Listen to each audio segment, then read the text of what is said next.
বন্ধুরা, যদি তুমি নবম শ্রেণীর একজন শিক্ষার্থী হয়ে থাকো তবে তুমি সঠিক ভিডিওতে প্রবেশ করেছো।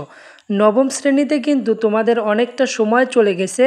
এখন ইতিমধ্যে কিন্তু নতুন অন্তর্বর্তীকালীন সরকার তোমাদের যে বর্তমানে যে তোমাদের যে শিক্ষাক্রমটি চলছে এটি স্থগিত করা হয়েছে এবং আজকেই কিন্তু তোমাদের কি হবে এই রূপরেখা নির্ধারণ করেছে বর্তমান সরকার।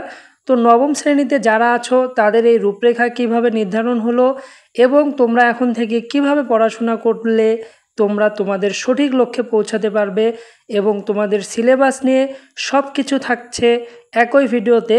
ভিডিওটি না টেনে শেষ পর্যন্ত দেখতে থাকো। নতুন শিক্ষাক্রম অনুযায়ী বর্তমানে যারা নবম শ্রেণীতে পড়ছে তারা আগামী জানুয়ারিতে দশম শ্রেণীতে বিজ্ঞান, মানবিক ও ব্যবসায় শিক্ষা শাখা নির্ধারণ করবে। তাদের জন্য 2012 সালের শিক্ষাক্রমের আলোকে পরিমার্জন করে পাঠ্য বই দেওয়া হবে। তারা যেহেতু নবম শ্রেণীর প্রায় শেষ পর্যায়ে এবং দশম শ্রেণীতে গিয়ে নতুন বই পাচ্ছে, তাই এই শিক্ষার্থীরা সংক্ষিপ্ত পাঠ্যসূচি পড়বে। অর্থাৎ আগের যে বইগুলো ছিল তোমরা সেটি কালেক্ট করো এবং সেখান থেকেই কিন্তু তোমাদের প্রশ্ন হবে। তবে সবগুলো অংশ কিন্তু তোমাদের পড়তে হবে না, কারণ ইতিমধ্যেই তোমাদের অনেকটা সময় চলে গেছে। এজন্য তোমাদের সেইখান থেকে সংক্ষিপ্ত একটা সিলেবাস তৈরি করা হবে।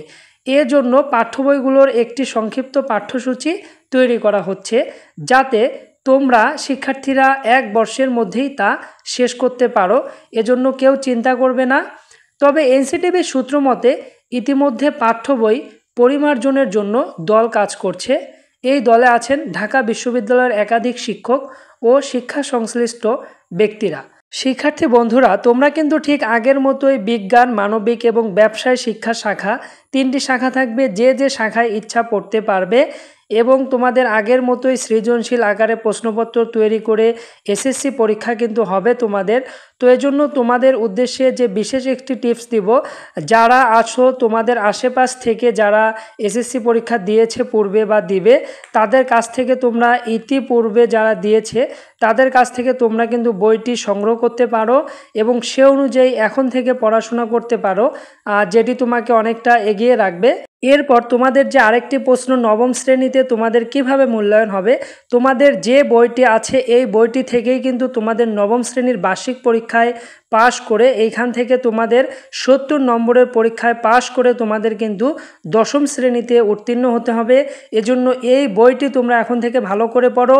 এই বইটি থেকেই তোমাদের জন্য সৃজনশীল, রচনামূলক, বহু নির্বাচনী প্রশ্ন করা হবে এবং পরীক্ষা মূল্যায়নের মাধ্যমে তোমাদেরকে দশম শ্রেণীতে তুলে দেওয়া হবে।